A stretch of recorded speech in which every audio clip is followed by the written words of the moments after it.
called to Moses and spoke to him from the tent of meeting. He said, "Speak to the Israelites and say to them, when anyone among you brings an offering to the Lord, bring as your offering an animal from either the herd or the flock. If the offering is a burnt offering from the herd, you are to offer a male without defect. You must present it at the entrance to the tent of meeting, so that it will be acceptable to the Lord. You are to lay your hand on the head of the burnt offering, and it will be accepted on your behalf to make atonement for you. You are to slaughter the young bull before the Lord, and then Aaron's sons, the priest, shall bring the blood and splash it against the sides of the altar at the entrance to the tent of meeting. You are to skin the burnt offering and cut it into pieces. The sons of Aaron, the priests, are to put fire on the altar and arrange wood on the fire. Then Aaron's sons, the priests, shall arrange the pieces, including the head and the fat, on the wood that is burning on the altar. You are to wash the internal organs and the legs with water, and the priest is to burn all of it on the altar. It is a burnt offering, a food offering, an aroma pleasing to the Lord. If the offering is a burnt offering from the flock, from either the sheep or the goats, you are to offer a male without defect. You are to slaughter it on the north side of the altar before the Lord, and Aaron's sons, the priests, shall splash its blood against the sides of the altar. You are to cut it into pieces, and the priest shall arrange them, including the head and the fat, on the wood that is burning on the altar. You are to wash the internal organs and the legs with water, and the priest is to bring all of them and burn them on the altar. It is a burnt offering, a food offering, an aroma pleasing to the Lord. If the offering to the Lord is a burnt offering of birds, you are to offer a dove or a young pigeon. The priest shall bring it to the altar, wring off the head, and burn it on the altar. Its blood shall be drained out on the side of the altar. He is to remove the crop and the feathers and throw them down east of the altar where the ashes are. He shall tear it open by the wings, not dividing it completely, and then the priest shall burn it on the wood that is burning on the altar. It is a burnt offering, a food offering, an aroma pleasing to the Lord. Leviticus 2. When anyone brings a grain offering to the Lord, their offering is to be of the finest flour.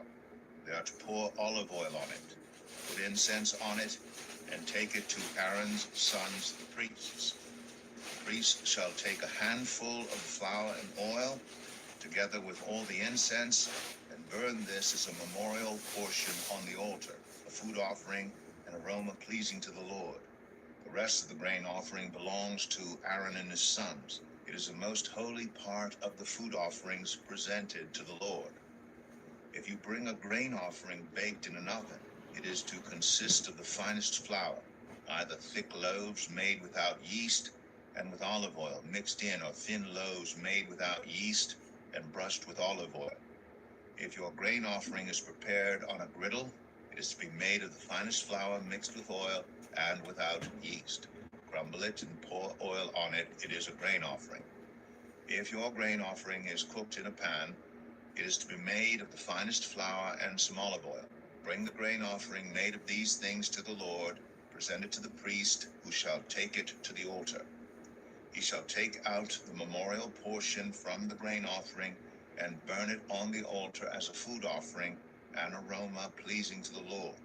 The rest of the grain offering belongs to Aaron and his sons. It is a most holy part of the food offerings presented to the Lord. Every grain offering you bring to the Lord must be made without yeast, for you are not to burn any yeast or honey in a food offering presented to the Lord. You may bring them to the Lord as an offering of the first fruits, but they are not to be offered on the altar as a pleasing aroma. Season all your grain offerings with salt. Do not leave the salt of the covenant of your God out of your grain offerings. Add salt to all your offerings. If you bring a grain offering of first fruits to the Lord, offer crushed heads of new grain roasted in the fire. Put oil and incense on it. It is a grain offering. The priest shall burn the memorial portion of the crushed grain and the oil, together with all the incense, as a food offering presented to the Lord. Leviticus 3. If your offering is a fellowship offering, and you offer an animal from the herd, whether male or female, you are to present before the Lord an animal without defect. You are to lay your hand on the head of your offering and slaughter it at the entrance to the tent of meeting. Then Aaron's sons, the priests, shall splash the blood against the sides of the altar. From the fellowship offering you are to bring a food offering to the Lord, the internal organs and all the fat that is connected to them, both kidneys with the fat on them near the loins, and the long lobe of the liver, which you will remove with the kidneys. Then Aaron's sons are to burn it on the altar on top of the burnt offering that is lying on the burning wood. It is a food offering, an aroma pleasing to the Lord. If you offer an animal from the flock as a fellowship offering to the Lord, you are to offer a male or female without defect. If you offer a lamb, you are to present it before the Lord. Lay your hand on its head and slaughter it in front of the tent of meeting. Then Aaron's sons shall splash its blood against the sides of the altar. From the fellowship offering you are to bring a food offering to the Lord, its fat, the entire fat tail cut off close to the backbone, the internal organs and all the fat that is connected to them, both kidneys with the fat on them near the loins, and the long lobe of the liver, which you will remove with the kidneys. The priest shall burn them on the altar as a food offering presented to the Lord. If your offering is a goat, you are to present it before the Lord. Lay your hand on its head and slaughter it in front of the tent of meeting. Then Aaron's sons shall splash its blood against the sides of the altar. From what you offer, you are to present this food offering to the Lord, the internal organs and all the fat that is connected to them, both kidneys with the fat on them near the loins, and the long lobe of the liver, which you will remove with the kidneys. The priest shall burn them on the altar as a food offering, a pleasing aroma. All the fat is the Lord's. This is a lasting ordinance for the generations to come. Wherever you live, you must not eat any fat or any blood. Leviticus 4. The Lord said to Moses, say to the Israelites, when anyone sins unintentionally and does what is forbidden in any of the Lord's commands, if the anointed priest sins, bringing guilt on the people, he must bring to the Lord a young bull without defect as a sin offering for the sin he has committed. He is to present the bull at the entrance to the tent of meeting before the Lord. He is to lay his hand on its head and slaughter it there before the Lord. Then the anointed priest shall take some of the bull's blood and carry it into the tent of meeting. He is to dip his finger into the blood and sprinkle some of it 7 times before the Lord in front of the curtain of the sanctuary. The priest shall then put some of the blood on the horns of the altar of fragrant incense that is before the Lord in the tent of meeting. The rest of the bull's blood he shall pour out at the base of the altar of burnt offering at the entrance to the tent of meeting. He shall remove all the fat from the bull of the sin offering, all the fat that is connected to the internal organs, both kidneys with the fat on them near the loins, and the long lobe of the liver, which he will remove with the kidneys, just as the fat is removed from the ox sacrificed as a fellowship offering. Then the priest shall burn them on the altar of burnt offering. But the hide of the bull and all its flesh, as well as the head and legs, the internal organs, and the intestines, that is, all the rest of the bull, he must take outside the camp to a place ceremonially clean, where the ashes are thrown, and burn it there in a wood fire on the ash heap. If the whole Israelite community sins unintentionally and does what is forbidden in any of the Lord's commands, even though the community is unaware of the matter, when they realize their guilt and the sin they committed becomes known, the assembly must bring a young bull as a sin offering and present it before the tent of meeting. The elders of the community are to lay their hands on the bull's head before the Lord, and the bull shall be slaughtered before the Lord. Then the anointed priest is to take some of the bull's blood into the tent of meeting. He shall dip his finger into the blood and sprinkle it before the Lord 7 times in front of the curtain. He is to put some of the blood on the horns of the altar that is before the Lord in the tent of meeting. The rest of the blood he shall pour out at the base of the altar of burnt offering at the entrance to the tent of meeting. He shall remove all the fat from it and burn it on the altar, and do with this bull just as he did with the bull for the sin offering. In this way, the priest will make atonement for the community, and they will be forgiven. Then he shall take the bull outside the camp and burn it as he burned the first bull. This is the sin offering for the community. When a leader sins unintentionally and does what is forbidden in any of the commands of the Lord his God, when he realizes his guilt and the sin he has committed becomes known, he must bring as his offering a male goat without defect. He is to lay his hand on the goat's head and slaughter it at the place where the burnt offering is slaughtered before the Lord. It is a sin offering. Then the priest shall take some of the blood of the sin offering with his finger and put it on the horns of the altar of burnt offering and pour out the rest of the blood at the base of the altar. He shall burn all the fat on the altar as he burned the fat of the fellowship offering. In this way the priest will make atonement for the leader's sin, and he will be forgiven. If any member of the community sins unintentionally and does what is forbidden in any of the Lord's commands, when they realize their guilt and the sin they have committed becomes known, they must bring as their offering for the sin they committed a female goat without defect. They are to lay their hand on the head of the sin offering and slaughter it at the place of the burnt offering. Then the priest is to take some of the blood with his finger and put it on the horns of the altar of burnt offering and pour out the rest of the blood at the base of the altar. They shall remove all the fat, just as the fat is removed from the fellowship offering, and the priest shall burn it on the altar as an aroma pleasing to the Lord. In this way the priest will make atonement for them, and they will be forgiven.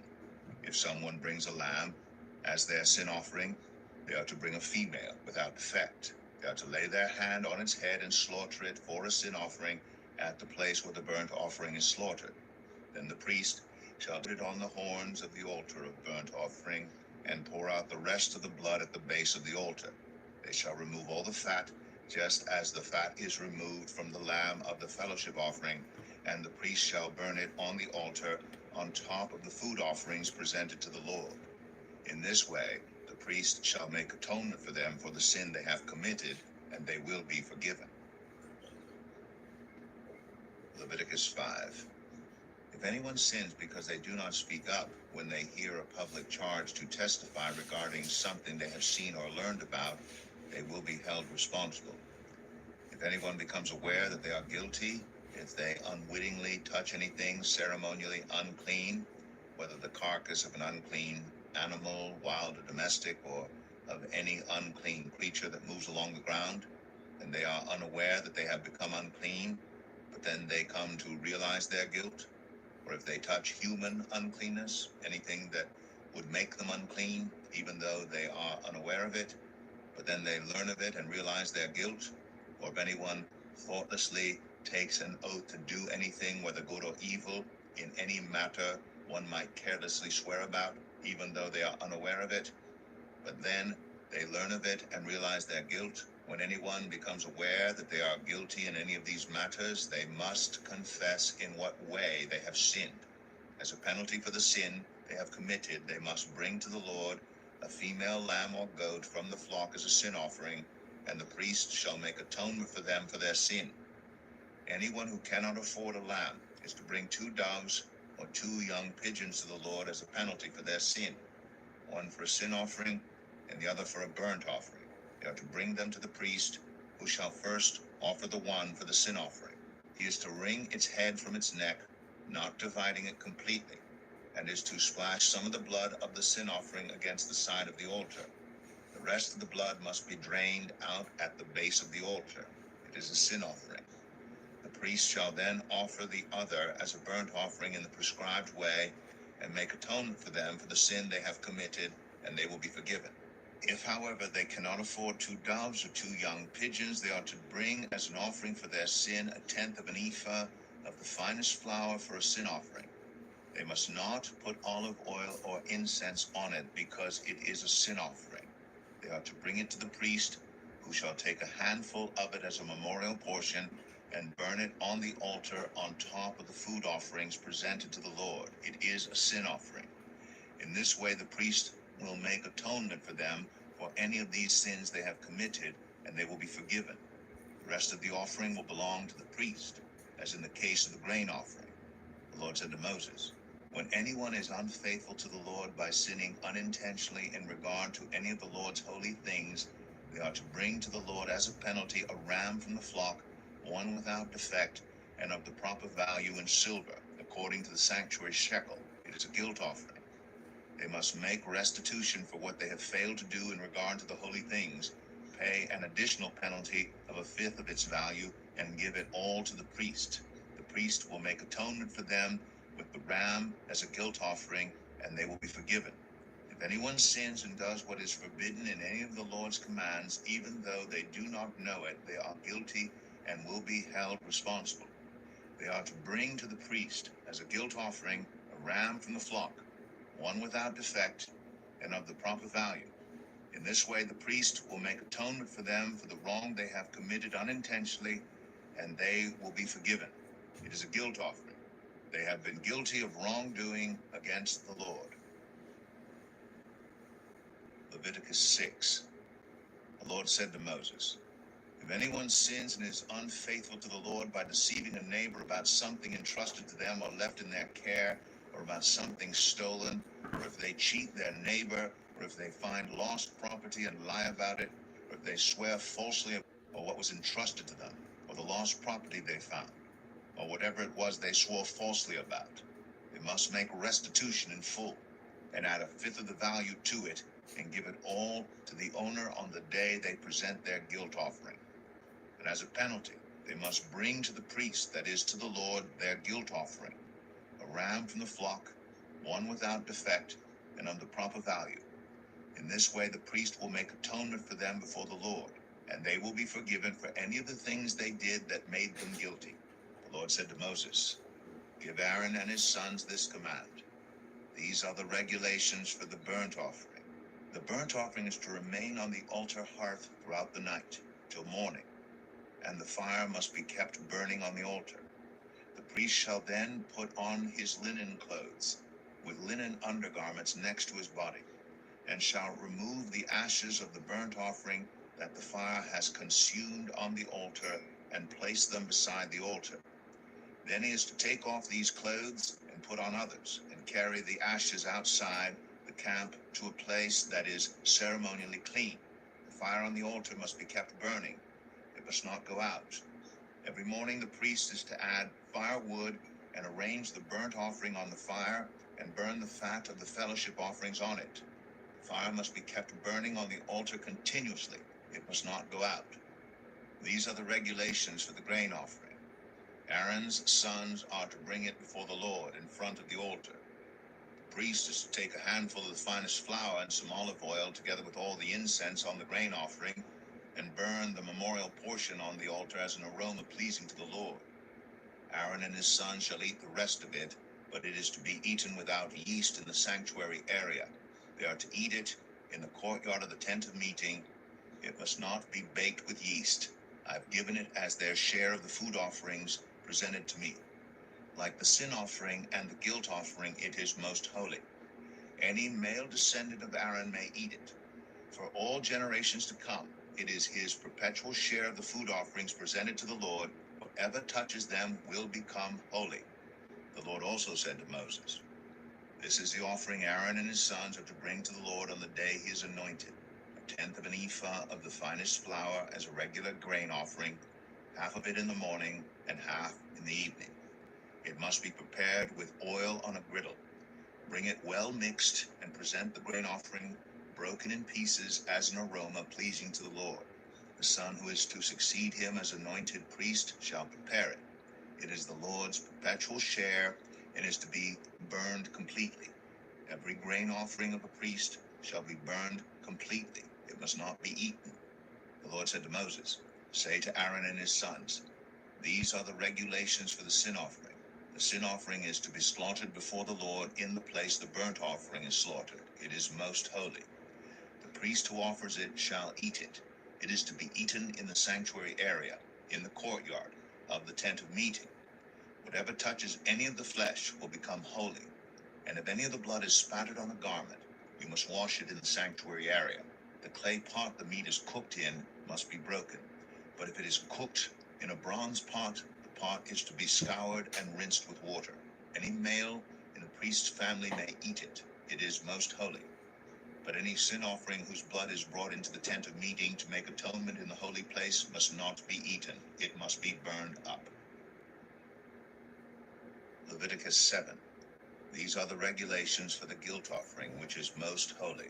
The guilt offering is to be slaughtered in the place where the burnt offering is slaughtered, and its blood is to be splashed against the sides of the altar. All its fat shall be offered, the fat tail and the fat that covers the internal organs, both kidneys with the fat on them near the loins, and the long lobe of the liver, which is to be removed with the kidneys. The priest shall burn them on the altar as a food offering presented to the Lord. It is a guilt offering. Any male in a priest's family may eat it, but it must be eaten in the sanctuary area. It is most holy. The same law applies to both the sin offering and the guilt offering. They belong to the priest who makes atonement with them. The priest who offers a burnt offering for anyone may keep its hide for himself. Every grain offering baked in an oven or cooked in a pan or on a griddle belongs to the priest who offers it. And every grain offering, whether mixed with olive oil or dry, belongs equally to all the sons of Aaron. These are the regulations for the fellowship offering anyone may present to the Lord.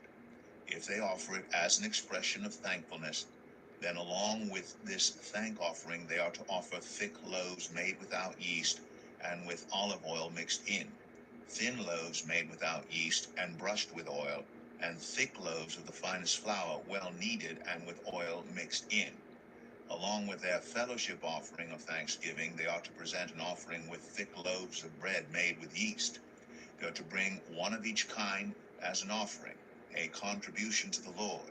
It belongs to the priest who splashes the blood of the fellowship offering against the altar. The meat of their fellowship offering of thanksgiving must be eaten on the day it is offered. They must leave none of it till morning.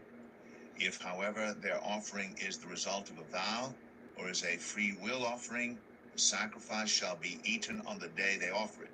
But anything left over may be eaten on the next day. Any meat of the sacrifice left over till the third day must be burned up. If any meat of the fellowship offering is eaten on the third day, the one who offered it will not be accepted. It will not be reckoned to their credit, for it has become. The person who eats any of it will be held responsible. Meat that touches anything ceremonially unclean must not be eaten. It must be burned up. As for other meat, anyone ceremonially clean may eat it. But if anyone who is unclean eats any meat of the fellowship offering belonging to the Lord, they must be cut off from their people. Anyone who touches something unclean, whether human uncleanness or an unclean animal or any unclean creature that moves along the ground, and then eats any of the meat of the fellowship offering belonging to the Lord, must be cut off from their people. The Lord said to Moses, "Say to the Israelites, do not eat any of the fat of cattle, sheep, or goats. The fat of an animal found dead or torn by wild animals may be used for any other purpose, but you must not eat it. Anyone who eats the fat of an animal from which a food offering may be presented to the Lord must be cut off from their people. And wherever you live, you must not eat the blood of any bird or animal. Anyone who eats blood must be cut off from their people." The Lord said to Moses, "Say to the Israelites, anyone who brings a fellowship offering to the Lord is to bring part of it as their sacrifice to the Lord.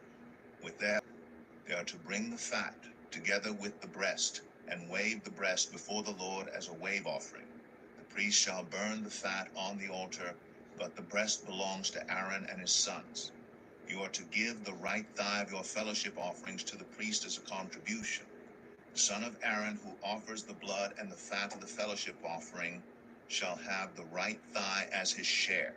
From the fellowship offerings of the Israelites I have taken the breast that is waved and the thigh that is presented and have given them to Aaron the priest and his sons as their perpetual share from the Israelites.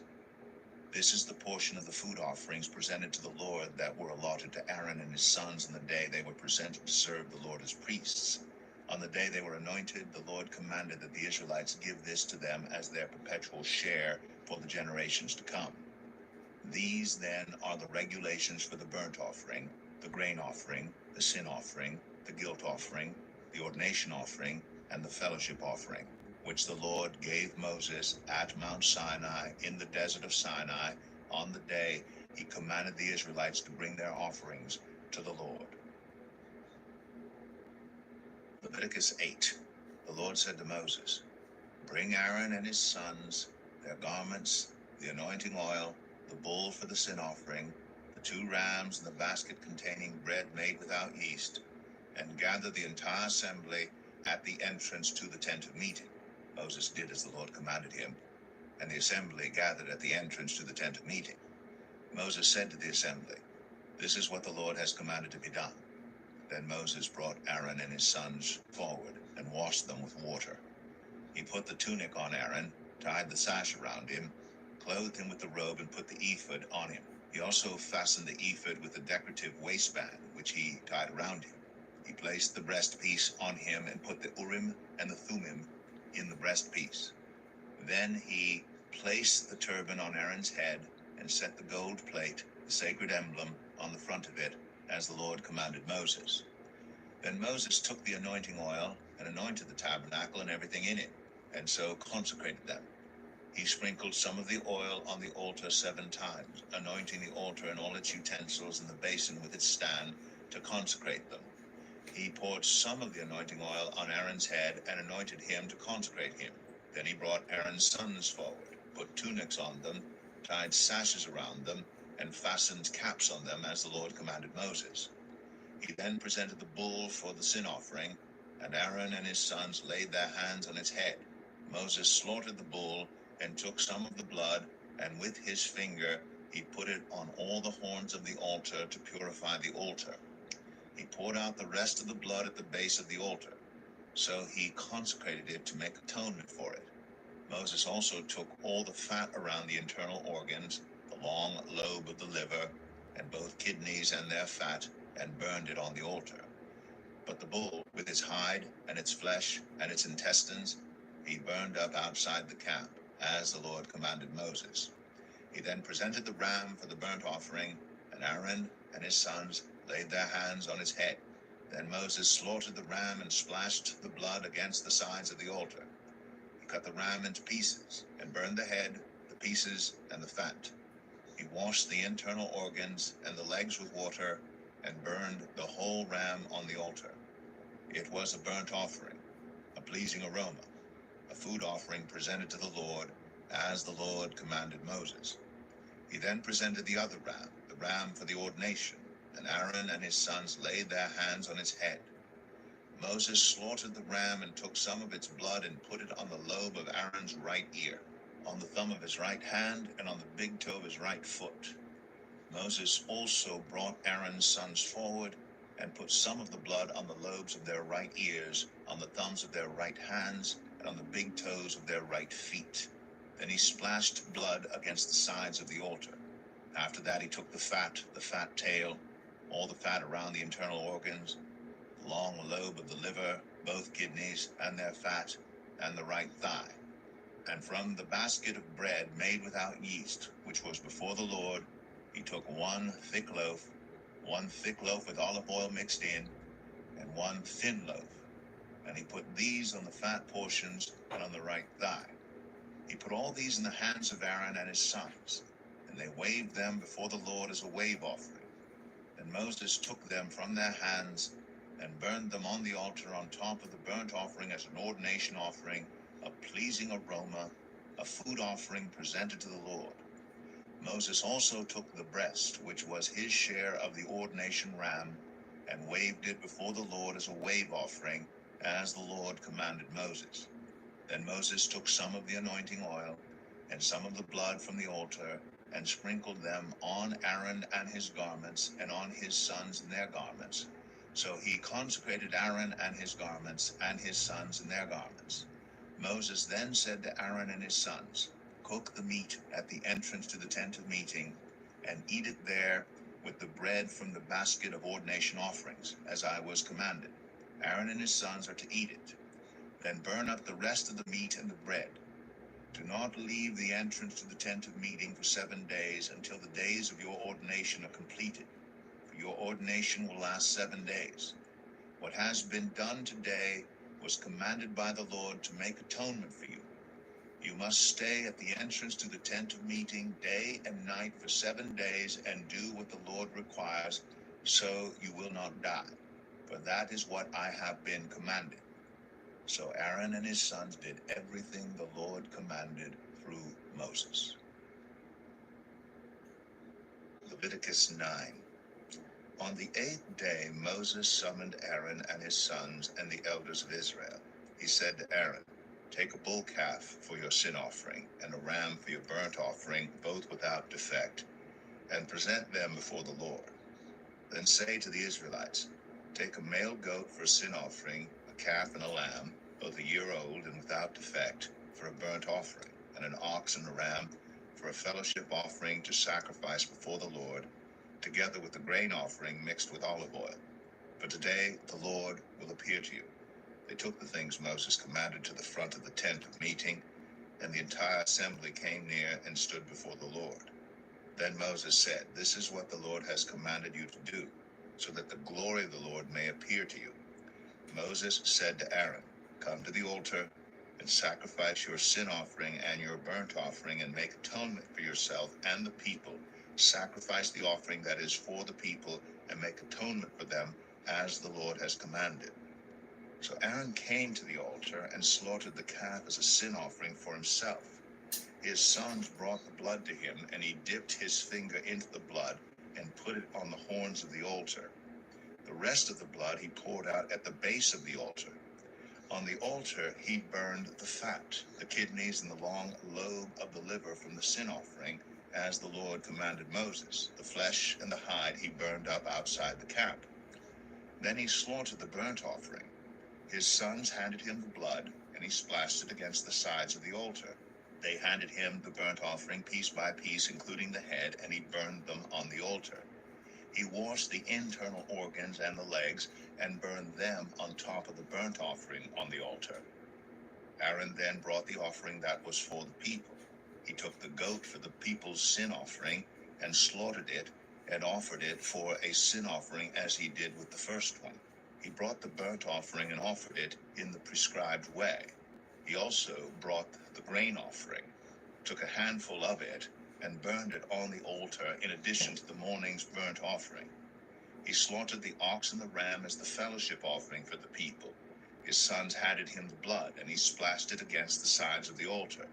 But the fat portions of the ox and the ram, the fat tail, the layer of fat, the kidneys, and the long lobe of the liver, these they laid on the breasts, and then Aaron burned the fat on the altar. Aaron waved the breasts and the right thigh before the Lord as a wave offering, as Moses commanded. Then Aaron lifted his hands toward the people and blessed them. And having sacrificed the sin offering, the burnt offering, and the fellowship offering, he stepped down. Moses and Aaron then went into the tent of meeting. When they came out, they blessed the people. And the glory of the Lord appeared to all the people. Fire came out from the presence of the Lord and consumed the burnt offering and the fat portions on the altar. And when all the people saw it, they shouted for joy and fell face down. Leviticus 10. Aaron's sons, Nadab and Abihu, took their censers, put fire in them, and added incense.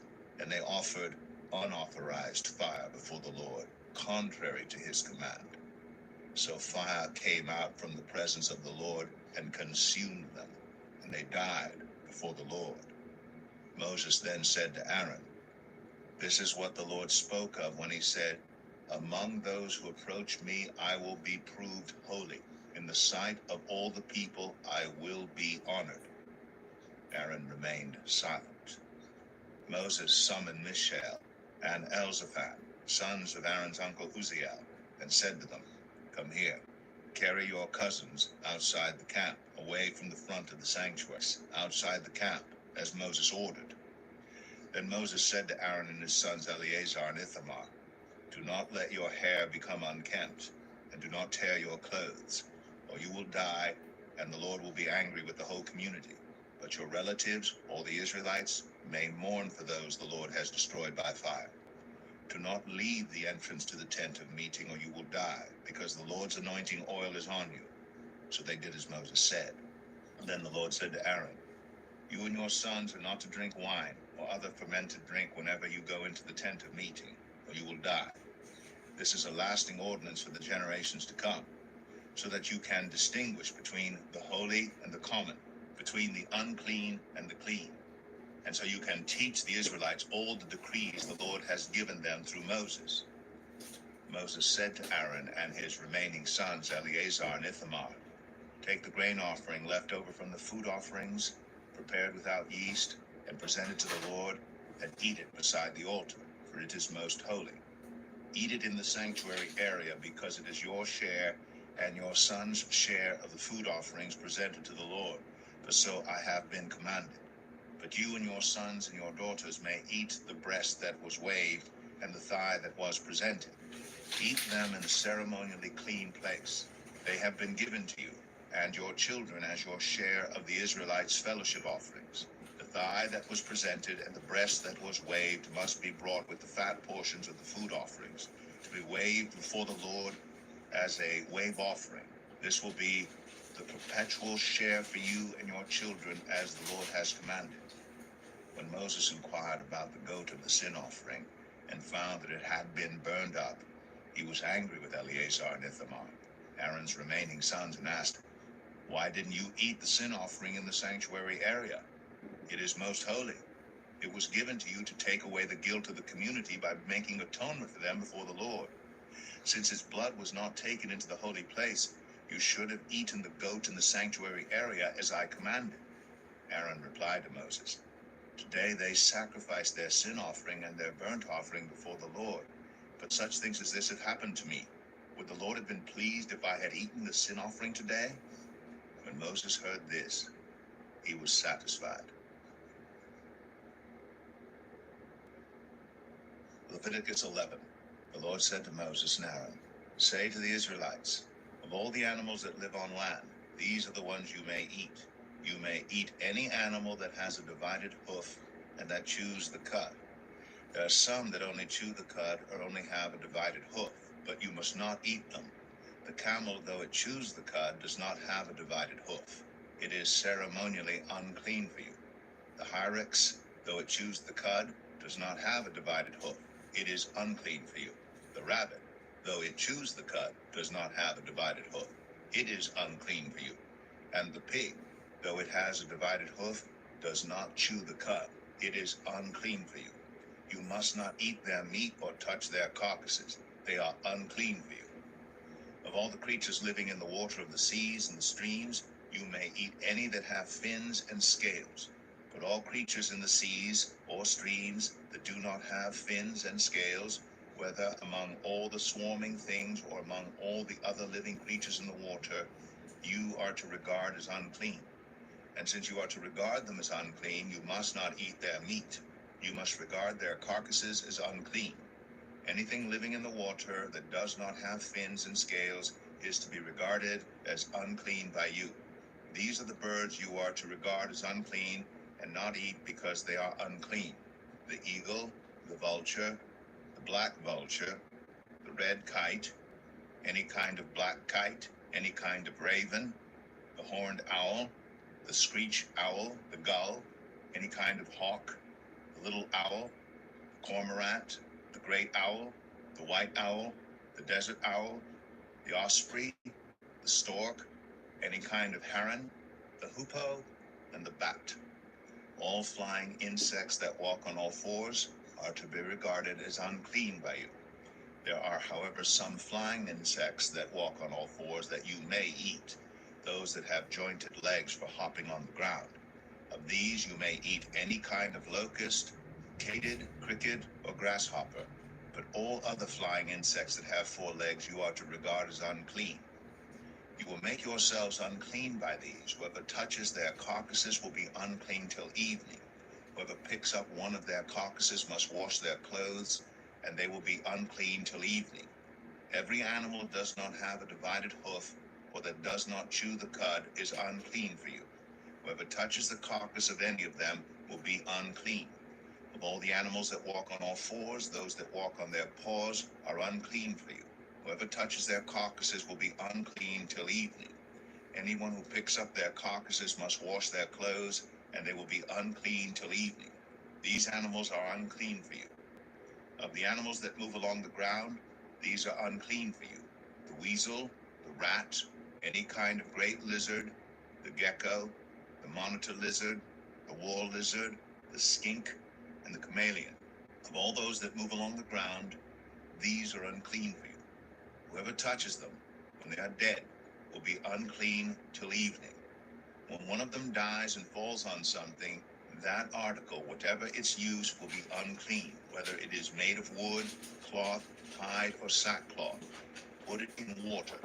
It will be unclean till evening, and then it will be clean. If one of them falls into a clay pot, everything in it will be unclean, and you must break the pot. Any food you are allowed to eat that has come into contact with water from any such pot is unclean, and any liquid that is drunk from such a pot is unclean. Anything that one of their carcasses falls on becomes unclean. An oven or cooking pot must be broken up. They are unclean, and you are to regard them as unclean. A spring, however, or a cistern for collecting water remains clean. But anyone who touches one of these carcasses is unclean. If a carcass falls on any seeds that are to be planted, they remain clean. But if water has been put on the seed and a carcass falls on it, it is unclean for you. If an animal that you are allowed to eat dies, anyone who touches its carcass will be unclean till evening. Anyone who eats some of its carcass must wash their clothes, and they will be unclean till evening. Anyone who picks up the carcass must wash their clothes, and they will be unclean till evening. Every creature that moves along the ground is to be regarded as unclean. It is not to be eaten. You are not to eat any creature that moves along the ground, whether it moves on its belly or walks on all fours or on many feet, it is unclean. Do not defile yourselves by any of these creatures. Do not make yourselves unclean by means of them, or be made unclean by them. I am the Lord your God. Consecrate yourselves and be holy, because I am holy. Do not make yourselves unclean by any creature that moves along the ground. I am the Lord, who brought you up out of Egypt to be your God. Therefore be holy, because I am holy.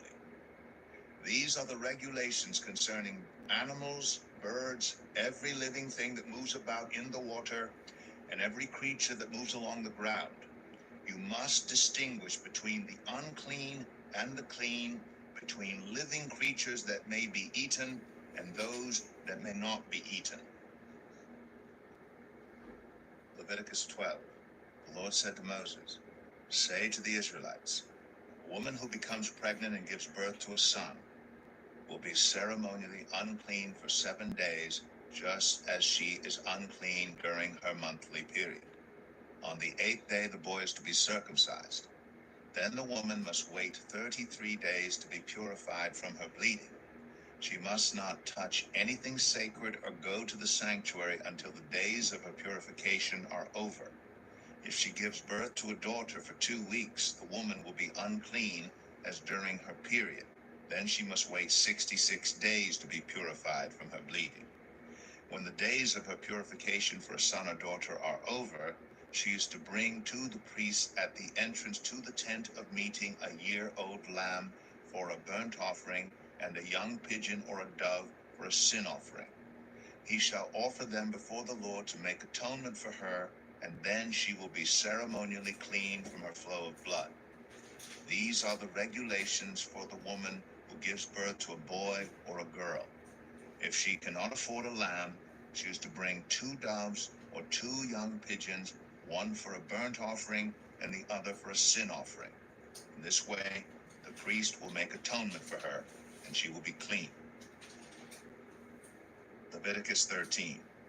The Lord said to Moses and Aaron, when anyone has a swelling or a rash or a shiny spot on their skin that may be a defiling skin disease, they must be brought to Aaron the priest or to one of his sons who is a priest. The priest is to examine the sore on the skin, and if the hair on the sore has turned white and the sore appears to be more than skin deep, it is a defiling skin disease. When the priest examines that person, he shall pronounce them ceremonially unclean. If the shiny spot on the skin is white, but does not appear to be more than skin deep, and the hair in it has not turned white, the priest is to isolate the affected person for 7 days. On the 7th day, the priest is to examine them, and if he sees that the sore is unchanged and has not spread in the skin, he is to isolate them for another 7 days. On the 7th day, the priest is to examine them again. And if the sore has faded and has not spread in the skin, the priest shall pronounce them clean. It is only a rash.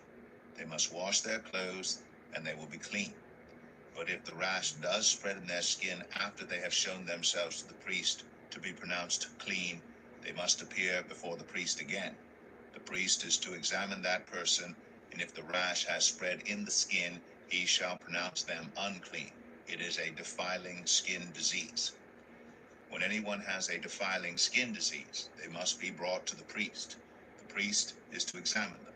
And if there is a white swelling in the skin that has turned the hair white, and if there is raw flesh in the swelling, it is a chronic skin disease, and the priest shall pronounce them unclean. He is not to isolate them because they are already unclean. If the disease breaks out all over their skin, and, so far as the priest can see, it covers all the skin of the affected person from head to foot, the priest is to examine them, and if the disease has covered their whole body, he shall pronounce them clean. Since it has all turned white, they are clean. But whenever raw flesh appears on them, they will be unclean. When the priest sees the raw flesh, he shall pronounce them unclean. The raw flesh is unclean. They have a defiling disease. If the raw flesh changes and turns white, they must go to the priest. The priest is to examine them. And if the sores have turned white, the priest shall pronounce the affected person clean. Then they will be clean.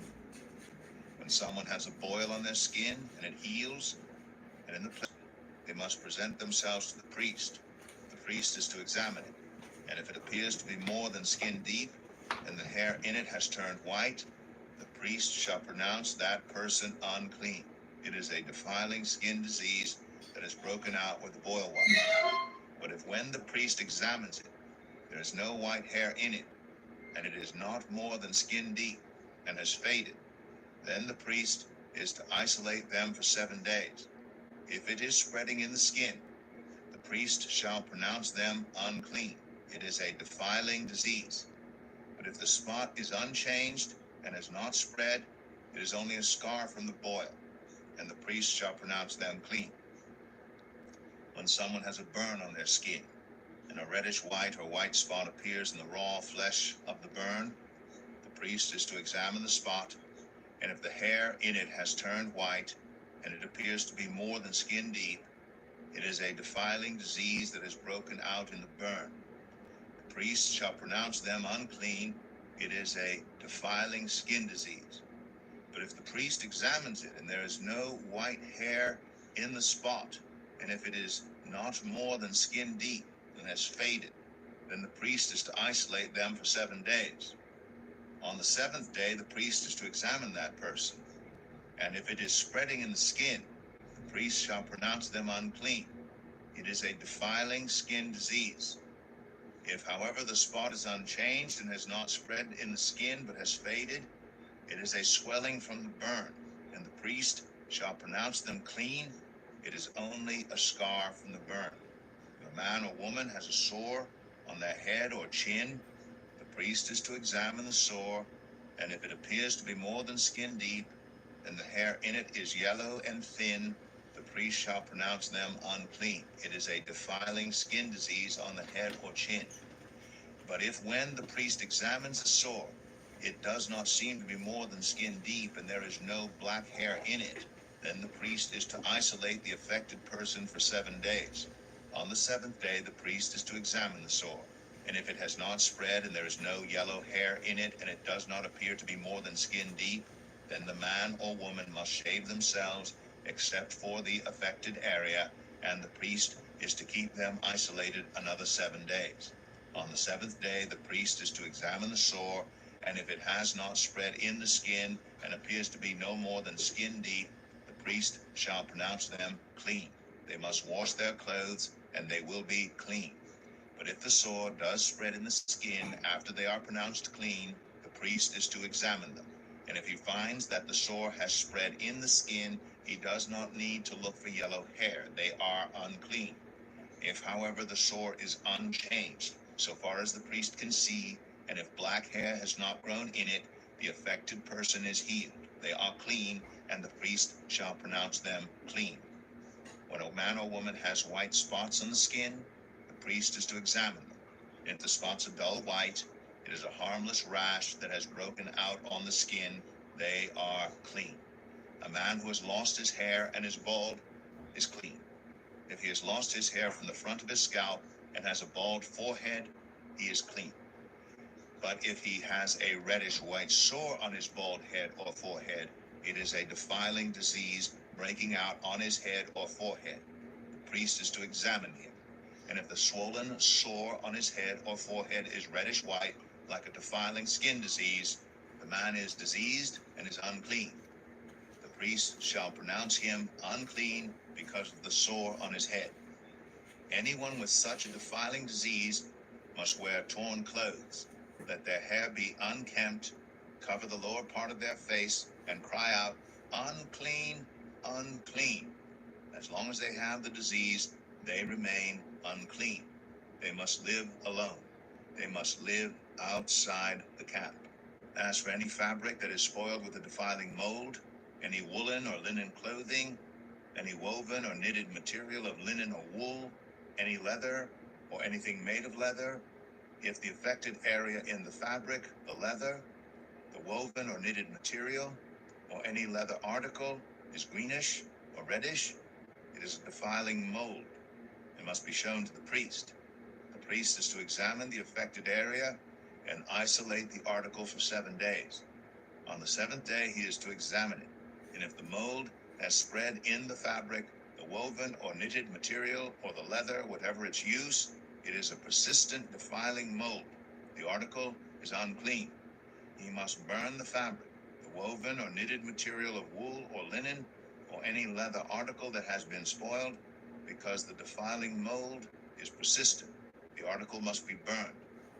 But if when the priest examines it, the mold has not spread in the fabric, the woven or knitted material, or the leather article, he shall order that the spoiled article be washed.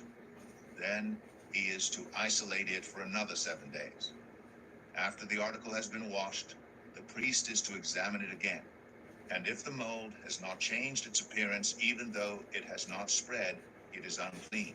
Burn it, no matter which side of the fabric has been spoiled. If when the priest examines it, the mold has faded after the article has been washed, he is to tear the spoiled part out of the fabric, the leather, or the woven or knitted material. But if it reappears in the fabric, in the woven or knitted material, or in the leather article, it is a spreading mold. Whatever has the mold must be burned. Any fabric, woven, or knitted material, or any leather article that has been washed and is rid of the mold must be washed again. Then it will be clean. These are the regulations concerning defiling molds in woolen or linen clothing, woven or knitted material, or any leather article, for pronouncing them clean or unclean. Leviticus 14. The Lord said to Moses, "These are the regulations for any diseased person at the time of their ceremonial cleansing when they are brought to the priest. The priest is to go outside the camp and examine them. If If they had been healed of their defiling skin disease, the priest shall order the 2 live clean birds and some cedar wood, scarlet yarn, and hyssop be brought for the person to be cleansed. Then the priest shall order that one of the birds be killed over fresh water in a clay pot. He is then to take the live bird and dip it together with the cedar wood, the scarlet yarn, and the hyssop into the blood of the bird that was killed over the fresh water. 7 times he shall sprinkle the one to be cleansed of the defiling disease, and then pronounce them clean. After that he is to release the live bird in the open fields. The person to be cleansed must wash their clothes, shave off all their hair, and bathe with water. Then they will be ceremonially clean. After this they may come into the camp, but they must stay outside their tent for 7 days. On the 7th day they must shave off all their hair. They must shave their head, their beard, their eyebrows, and the rest of their hair. They must wash their clothes and bathe themselves with water, and they will be clean. On the 8th day they must bring 2 male lambs and 1 ewe lamb, a year old, each without defect, along with 3/10 of an ephah of the finest flour mixed with olive oil for a grain offering, and 1 log of oil. The priest who pronounces them clean shall present both the one to be cleansed and their offerings before the Lord at the entrance to the tent of meeting. Then the priest is to take one of the male lambs and offer it as a guilt offering, along with the log of oil. He shall wave them before the Lord as a wave offering. He is to slaughter the lamb in the sanctuary area where the sin offering and the burnt offering are slaughtered. Like the sin offering, the guilt offering belongs to the priest. It is most holy. The priest is to take some of the blood of the guilt offering and put it on the lobe of the right ear of the one to be cleansed, on the thumb of their right hand, and on the big toe of their right foot. The priest shall then take some of the log of oil, pour it on the palm of his own left hand, dip his right forefinger into the oil in his palm, and with his finger sprinkle some of it before the Lord 7 times. The priest is to put some of the oil remaining in his palm on the lobe of the right ear of the one to be cleansed, on the thumb of their right hand, and on the big toe of their right foot, on top of the blood of the guilt offering. The rest of the oil in his palm the priest shall put on the head of the one to be cleansed and make atonement for them before the Lord. Then the priest is to sacrifice the sin offering and make atonement for the one to be cleansed from their uncleanness. After that, the priest shall slaughter the burnt offering and offer it on the altar together with the grain offering and make atonement for them, and they will be clean. If, however, they are poor and cannot afford these, they must take 1 male lamb as a guilt offering to be waved to make atonement for them, together with 1/10 of an ephah of the finest flour mixed with olive oil for a grain offering, a log of oil, and 2 doves or 2 young pigeons, such as they can afford, one for a sin offering and the other for a burnt offering. On the 8th day, they must bring them for their cleansing to the priest at the entrance to the tent of meeting before the Lord. The priest is to take the lamb for the guilt offering, together with the log of oil, and wave them before the Lord as a wave offering. He shall slaughter the lamb for the guilt offering and take some of its blood and put it on the lobe of the right ear of the one to be cleansed, on the thumb of their right hand, and on the big toe of their right foot. The priest is to pour some of the oil into the palm of his own left hand, and with his right forefinger sprinkle some of the oil from his palm 7 times before the Lord. Some of the oil in his palm he is to put on the same places he put the blood of the guilt offering, on the lobe of the right ear of the one to be cleansed, on the thumb of their right hand, and on the big toe of their right foot. The rest of the oil in his palm the priest shall put on the head of the one to be cleansed, to make atonement for them before the Lord. Then he shall sacrifice the doves or the young pigeons, such as the person can afford, one as a sin offering and the other as a burnt offering, together with the grain offering. In this way the priest will make atonement before the Lord on behalf of the one to be cleansed. These are the regulations for anyone who has a defiling skin disease and who cannot afford the regular offerings for their cleansing. The Lord said to Moses and Aaron, when you enter the land of Canaan, which I am giving you as your possession, and I put a spreading mold in a house in that land, the owner of the house must go and tell the priest, I have seen something that looks like a defiling mold in my house. The priest is to order the house to be emptied before he goes in to examine the mold, so that nothing in the house will be pronounced unclean. After this, the priest is to go in and inspect the house. He is to examine the mold on the walls, and if it has greenish or reddish depressions that appear to be deeper than the surface of the wall, the priest shall go out of the doorway of the house and close it up for 7 days. On the 7th day, the priest shall return to inspect the house. If the mold has spread on the walls, he is to order that the contaminated stones be torn out and thrown into an unclean place outside the town. He must have all the inside walls of the house scraped, and the material that is scraped off dumped into an unclean place outside the town. Then they are to take other stones to replace these, and take new clay and plaster the house. If the defiling mold reappears in the house after the stones have been torn out, and the house scraped and plastered, the priest is to go and examine it. And if the mold has spread in the house, it is a persistent defiling mold. The house is unclean. It must be torn down. Its stones, timbers, and all the plaster, and taken out of the town to an unclean place. Anyone who goes into the house while it is closed up will be unclean till evening. Anyone who sleeps or eats in the house must wash their clothes. But if the priest comes to examine it, and the mold has not spread after the house has been plastered, he shall pronounce the house clean, because the defiling mold is gone. To purify the house, he is to take 2 birds and some cedar wood, scarlet yarn, and hyssop. He shall kill one of the birds over fresh water in a clay pot. Then he is to take the cedar wood, the hyssop, the scarlet yarn, and the live bird, dip them into the blood of the dead bird and the fresh water, and sprinkle the house 7 times. He shall purify the house with the bird's blood, the fresh water, the live bird, the cedar wood, the hyssop, and the scarlet yarn. Then he is to release the live bird in the open fields outside the town. In this way he will make atonement for the house, and it will be clean.